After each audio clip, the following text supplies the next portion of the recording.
Okay. What are we learning today? We're learning about some carbs. Oh, is it? You just swipe. So you can just, okay. All right. Awesome sauce. You need a wand. And everything's recording, we're all good? Yes. All right. Well, hello, everybody. My name is Brian, and today I want to talk to you all a little bit about carbs or carbohydrates. So a little bit of backstory. I've kind of been on a weight loss journey myself for a little over a year now, going from about 255 to where I am now, 209. And, but as you can imagine, carbs are kind of my mortal enemy, as with a lot of people. And especially here in the South with a lot of our baked and fried goods, there seems to be an overabundance and they seem to be everywhere. So for a long time, I thought I was going to have to spend a lot of extra time at the gym, at the house, wherever, to burn off a bunch of extra calories that I didn't even really want in the first place. And that was until I came across this article on BBC.com stating that, that reheating stuff like pasta and breads and foods that are very high in carbs actually makes them healthier. So now I didn't really believe it at first, but it's true. And it comes down to the chemistry behind carbs. So carbs essentially equal the amount of glucose that is present within food. Now I know this is very scary chemistry stuff that nobody likes, but this is glucose, and the term carbohydrate itself refers to carbon and the word hydrate that have been combined together. And hydrate is the chemical bonding between hydrogen and oxygen. And when you combine them together, it creates hydrate. And this is what means by carbohydrates are equal to glucose.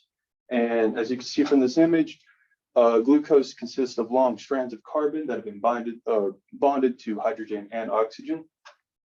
And generally we refer to these foods that are high in glucose as starches. Now, when you ingest a starchy food in your mouth, you salivate, and in your saliva, you release an enzyme called amylase. Now, amylase's primary function is to break this down into digestible chunks. And as you swallow and food gets digested throughout your body, it breaks down into individual atoms of carbon, hydrogen, and oxygen, which is then absorbed by your blood and goes out your bloodstream. However, this is because your body can't break down long chains of glucose. It can only handle individual chunks of like carbon, hydrogen, or oxygen. And what we call these unbroken chains are resistant starches. And this is because resistant starches can actually go through your entire digestive system without being broken down. Thus meaning that food that is high in resistant starches, you would absorb less carbs from. And to get back to my main point that reheating heavily or carb heavy foods makes them healthier, I actually want to turn your attention to something we probably all know. Rice is a very carb heavy food, and as we all know with rice, it gets very sticky and flaky as it cools down. This is because it has an increase in resistant starches, and reheating actually also increases the amount of resistant starches present in this food. You might think that the opposite is true, that heating would actually break down glucose into these more manageable chunks, but again, the opposite is true. This is why stuff like pizza and breads are tougher when you eat them like straight out of the fridge, or when you reheat them, they're higher in these resistant starches. So I want to turn your attention to this poorly resolution photo.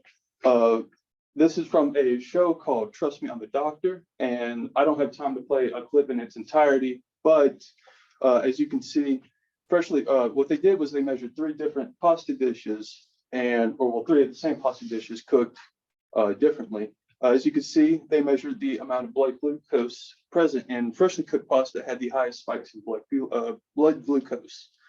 And your chilled pasta straight out of the fridge had the second highest, with reheated actually having the lowest.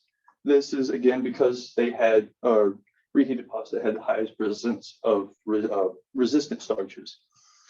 And this is a study from the National Library of Medicine, and they did the exact same test but with rice, and they found very similar results, stating that the cooling of cooked white rice increased the resistant starch content, and cooked white rice cooled for 24 hours and then reheated, lower glycemic response compared to completely freshly cooked white rice.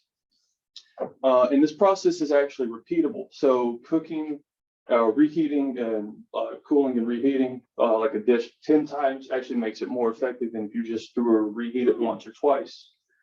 So kind of in conclusion, I just want to conclude everything by saying that yes, reheating actually does make your carb-heavy foods heavier. And if you're someone like me who's very health conscious and you're looking to lose weight, this is a very effective way of doing that.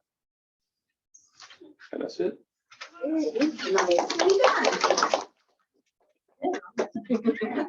Reheat my pasta 5, 6, 7 times.